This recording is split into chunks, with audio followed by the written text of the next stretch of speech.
ভাগ্য খুলে গেল বাংলাদেশের। মাত্রই দেশ স্বাধীন হলো, তার পরপরই সুখবর পেল ডক্টর ইউনূসের অন্তর্বর্তীকালীন সরকার। পেল ব্যাপক প্রাকৃতিক গ্যাসের সন্ধান, এমনকি গ্যাসের উপরই ভাসছে নোয়াখালী। পাওয়া গেছে এমনও তথ্য, দৈনিক উত্তোলন হবে 10 থেকে 12 মিলিয়ন ঘনফুট প্রাকৃতিক গ্যাস।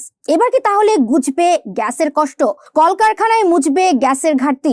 বাংলাদেশের কোন এলাকায় পেল এত গ্যাস? চলুন জেনে নেই সবকিছু বিস্তারিত বাজ নিউজের এই প্রতিবেদনে। নুন আনতে পান্তা ফোড়ায় প্রবাদের মতোই জ্বালানি আমদানিতে রিজার্ভ ও তলানিতে হিমশিম খাচ্ছে সরকার। লক্ষ্যমাত্রা থেকে কম জ্বালানির কারণে দেশে ব্যাহত হচ্ছে বিদ্যুতের চাহিদা, কমছে কলকারখানার উৎপাদন, যার প্রভাব পড়ছে অর্থনীতিতেও। দেশের অভ্যন্তরীণ জ্বালানি উৎপাদন বাড়ানোর জন্য বিভিন্ন কূপ খনন করে যাচ্ছিল বাপেক্স। এরই মাঝে সুখবর দিল তারা। নোয়াখালীর বেগমগঞ্জে খননকৃত 4 নং কূপে মিলল বিপুল পরিমাণ গ্যাসের